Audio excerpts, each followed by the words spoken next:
वाक्याती यामना थमनिंगी अदुबु ngasi aigi ngasagi apamba ai harauba aibudu ai idau nupasina yamna kannadi thaurang tawjaba yamna kannadi thaurang tawjaba maiki amagi adubu khitang Allah gi hukum oi khibadagi tatlaba khar phangi Allah gi hukum ni akhoi khudum da leiba natte jo akhoi intizam gi manungda oi basi alhamdulillah kafi hayeng sungai faubada inshallah riwayat lon naroi adum kaidawgani adubu mayam si charaga phamai mido charaga phamai mi adugi duda masai uibagi tumning bagi ifotla malakani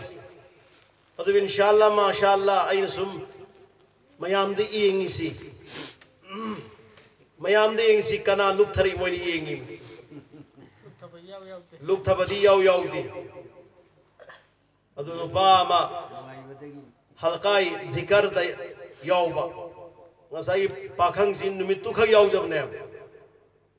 thaumai muthallaga zikar tawri mido illallah gi zarab silak bane adu pakhang sina phammuri bana hekta magi chuba ma pasida ukhong du pillar du yungiye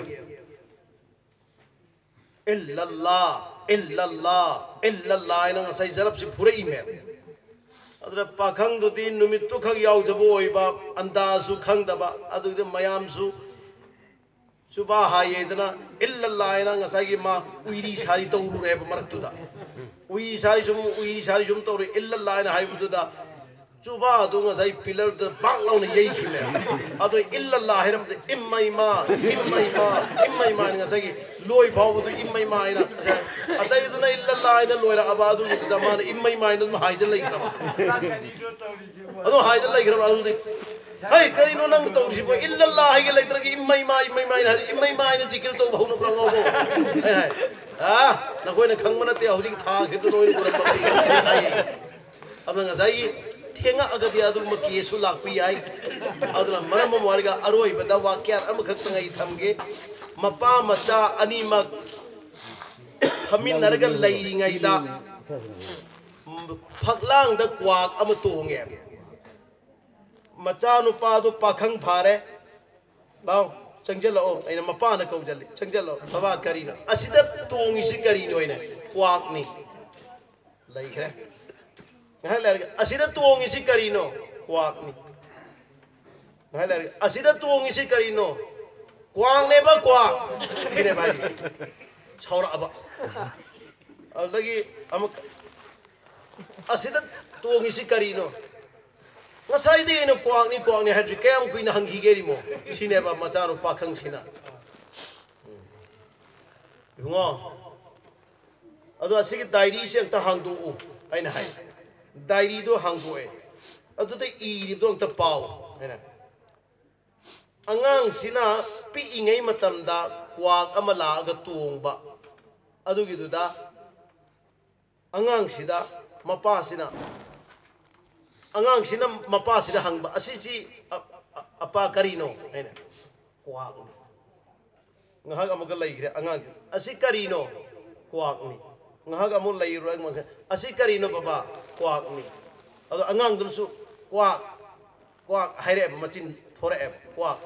mana kwak ina haidorok podo mapasi adu ki makai nungsigre adu ki makai hara summang karino baba se kwak ni na mana hangak pu khudingi mapasi na kwak ni na dum hayeba aduga mamai thangna ngasai masa du ichindei kwak ina har podo da sawba leiti henna nungsigre adugi duni ngasai diary du da mapana pahalli du nanga ai ga khetnaba nungsibada khetnaba se nangna angang oiringai matamda baba asiji karino aina hangbada kwak neina hangak pa khudima ekta aina kwak nei na paukhum pi aingon da sauba leite nangna kwak aina haidor pa hena dum hena nangonda ipana nungsiba thamgi nangna chawkhalak matung da pakhang phara matung da kwak asi karino kwak ni ahum lag hang matamda kwang ni nang sauraga ingon da pau humpi nang na napa ai bunung si baga napa ai na nang bunung si baga kana ni hen bage nang andaz ta waina thamme sini amagi wakhal gyan sidagi mayam ama lau thakibi yai amna takrir da yamna maru oiba takrir pumnamakki mangda matam siga chuna chana bu obara mai thamningi adubu aikhoi so hankhidabani na matam se pung trama thoi henjan gare aduna ngasai uibagi case so jiti lagdri lakhibi ya inshallah aduna maram mo are gai gi naunu pasina wakian mayam ma thammi madugi du amka chelak matamda barona tra pung amagumadi takhibi yai adubu ngasi gidi pumnamakta khawrang nai thamjaramage karigumba loina mang haido khiba targadi hayeng amu ningsing tapsu yai aduna hayeng amuk su lairimna punsina lairi phawdi khar khar una seba aduga sumaina naina seba inshallah aingon dagi su wakhal losing pum lobiyu mayam dagi soi lojage aduga aikhoi mapung oina na bahai basida aikhoi yumpham oiraga khara toina di unasi aduga khara toina unasi ngasi khawrang na thamamadi hayeng joina igoi inaw nu pasina nilak piyaiba telephone number ka piyo ta hai ki har piyaiba madu matam chana isungai jage inshallah Allah na pangal pina bi poison nungai ba mati ama hairi inshallah nungai ba mati ama hairi ngai sida ai hayeng su kari da santhen program laire hangsisu aikoi gi da bayan laire aduna mathang bayan si laibanina mayam dagi ai takrir sidagi kaina nabagi bidai haibido bidai kara haibido ai hairage adugi do pum muktai ai lojari maap to biyu inshallah aduna khadiktang sida aikoi hazam di oi halloi si inshallah khadiktang sida aikoi pura wakhal thamaga ngasi gi mic se kitang ningba thungba wali maramdi walapati manungsi khara thungna tahaningba ado mobile da bodi pumna mangna dumi uramba yai ta rabi mad aina dia haiga